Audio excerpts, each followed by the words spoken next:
Pokemon is a franchise fraught with debate, especially on the little creatures themselves. There are arguments all the time about what the strongest Pokemon are, what the prettiest Pokemon are, if one of every Pokemon could beat 1 billion lions. Short answer, yes, ghost types exist. But one of the least agreed upon debates is what are the best and worst Pokemon, specifically of each generation. A lot of people have differing opinions on this matter, and I'm here today to let you know that if you disagree with mine, you're wrong. Because I'm setting out to objectively answer the subjective question, what are the best and worst Pokemon of each generation? Last week we covered all of the 2D generations, so 1 through 5. Today we're covering the 3D, 6 through 9. And we'll cap it off by listing the best and worst Pokemon overall. So without further ado, let's hop right into it. Starting with... This generation is tied for my favorite generation with Gen 3, but it's not really because of the region. X and Y's region is fine, and I like the aesthetic, but really Generation 6 just has my favorite roster of Pokemon. They're just hit after hit. Delphox is an amazing concept for a starter, and Fire Psychic is an awesome typing. Tyrantrum is a giant T-Rex fossil Pokemon, which is cool. Trevenant and Gourgeist are some of my favorite spooky boys. One of my favorite Pokemon, Clawitzer, is just a fun concept in general. What if we took a pistol shrimp to its logical conclusion and turned it into a giant cannon shrimp? But when I think about what the best Pokemon of this generation is, it goes to another one of my favorites, Aegislash.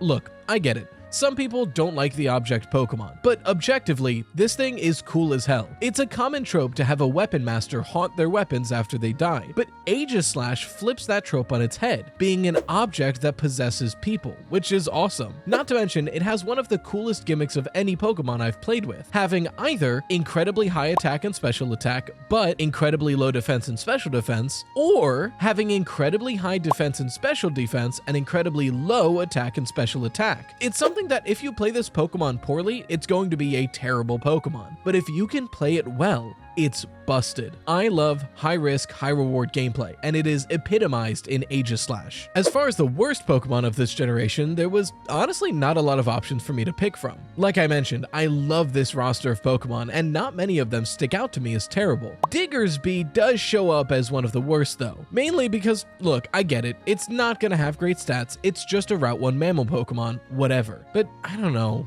this guy just gives me awful vibes. It's just, I wouldn't want to leave my drink alone with him. But if I have to give the worst to one specific Pokemon, it's probably BarBADroid. I mean, do I really have to say anything? Its stats are decent, but I am not the first person to say that this design is atrocious. The idea of a barnacle Pokemon is really cool, and there's a lot of fun concepts they could have gone with. So this thing being the one that they picked is strange to me. Also, I don't like that all of its hands are other eyes. Like, how does it hold things? I get it's just multiple barnacles, but it doesn't hit. At least it can hit the subscribe button like 5 times, but you should hit it once at least, because this channel is really just starting to kick off, and that would be a huge help. Thank you.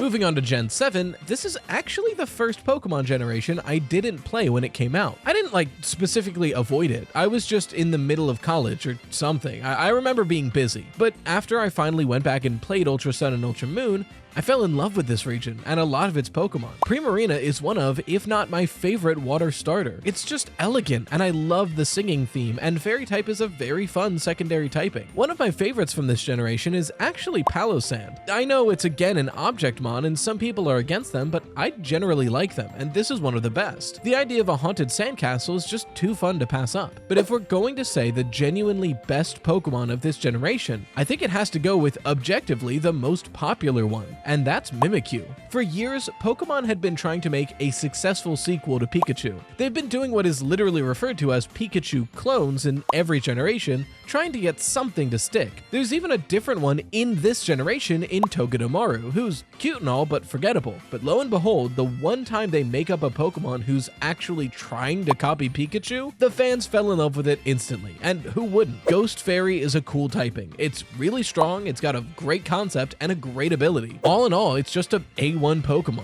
For the worst of this generation, a couple Pokemon come to mind, and one of them is actually a disappointment if anything. That's Vikavolt. Look, I love the design of Vikavolt, and I used to use Vikavolt in most playthroughs of Sun and Moon, and even went on to try to use it in Scarlet and Violet in the DLC. But it wasn't until Scarlet and Violet when I realized something. This Pokemon is the biggest catfish in all of Pokemon. Look at this bug.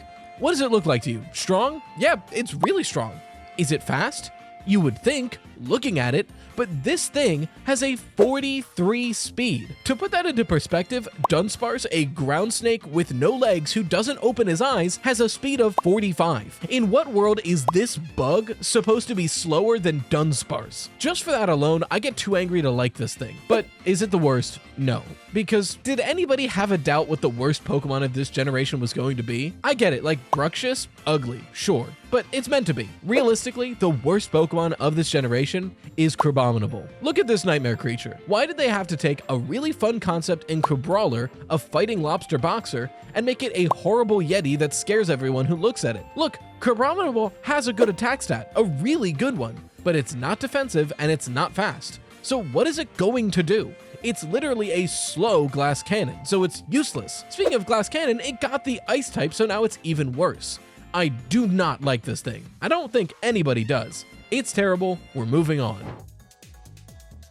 Sword and Shield were the first generation on Switch, and a controversial one at that. There were a lot of bugs at launch, and there's still a lot of bugs now, but nobody can argue that there were some really strong Pokemon designs in this generation. Pokemon like Corviknight once again proved that just because you're on Route 1 doesn't mean you have to be bad. This is a good and cool Pokemon. Grimmsnarl and Poltegeist give us some really new, fun, fresh concepts. An impish fairy type and a haunted teapot. One of my favorite Pokemon of all time was introduced with Appletun. Look, I already really liked Applin. I thought it was cute. And then I saw Flapple and I was like, alright, whatever. But then I saw Appletun. You're telling me there's a big, dopey grass dragon type? That's one of my favorite Pokemon I've ever seen. But as far as the best Pokemon of this generation, I think I have to give it to Toxtricity. Specifically amped Toxtricity. First of all, purple and yellow is a sick color combination. This thing just looks awesome and definitely embodies electric poison. And I just love the idea of a punk rock bad dude kind of Pokemon. Not to mention it's got some pretty great stats to back it up. Its speed is middling, but it's a great mixed attacker. But speaking of Toxtricity, one of the worst of this generation is Toxtricity. Low-key Toxtricity. Because look, is it still a great Pokemon? Yes. But this is objectively a worse design.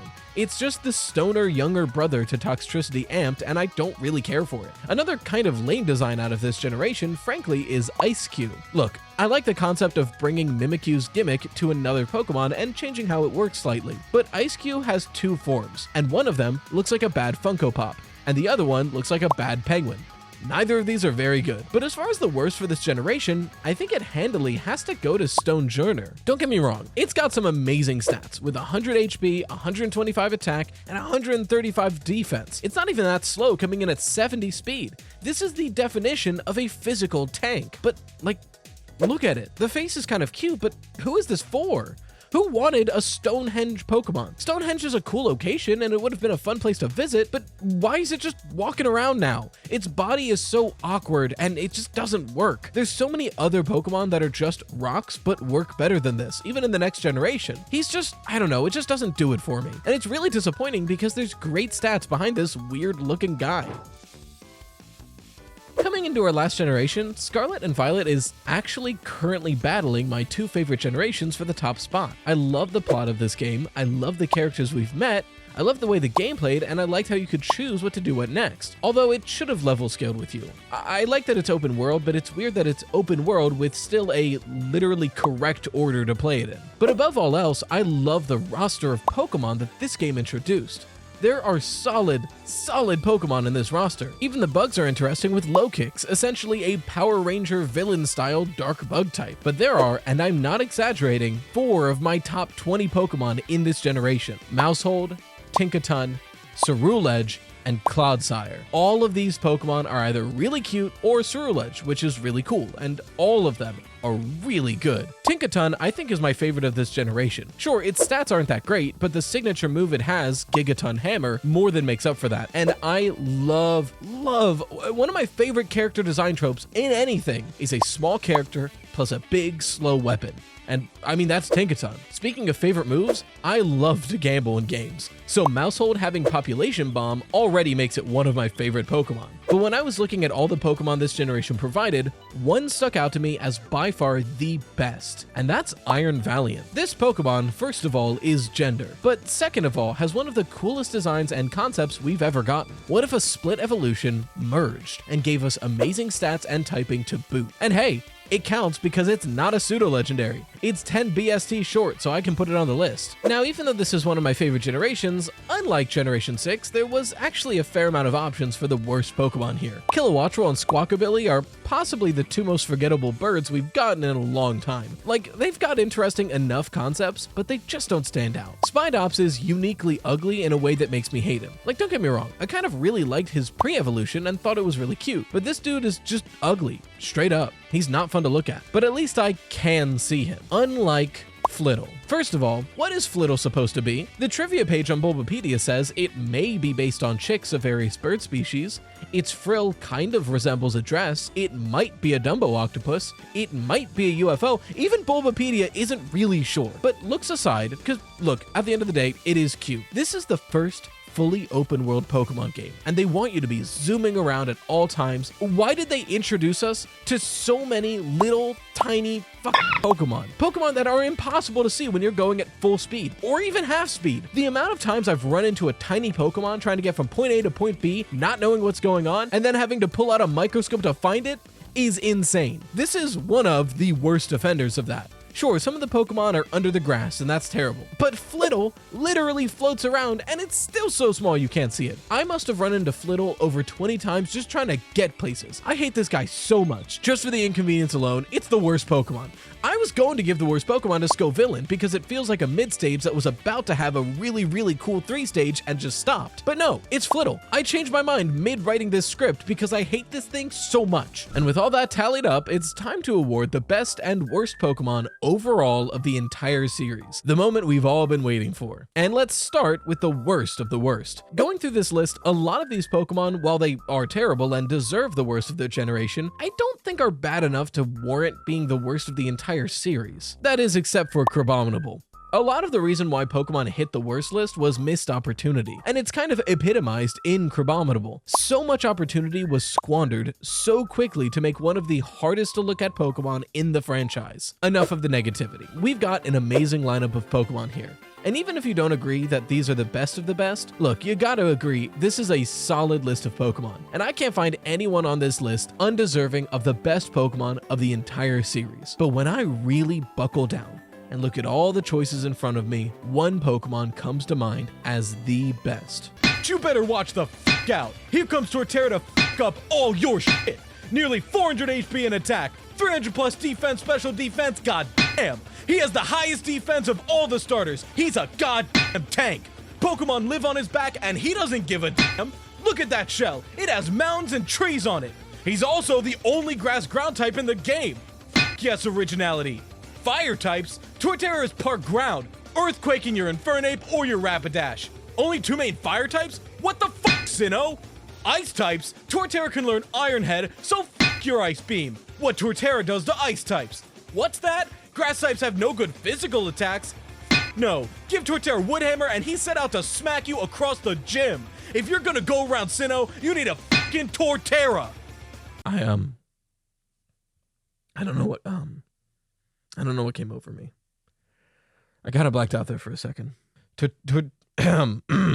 Torterra is the best Pokemon overall. This is the official opinion of this YouTube channel. If you missed the first half of this ranking, go and watch that right here. It's a good video. I think so anyway. It's the first video of this new wave. In the meantime, you've been watching Rytoost. Of all the channels on YouTube, it's the second one. And until next time, as always, stay toasty, slices.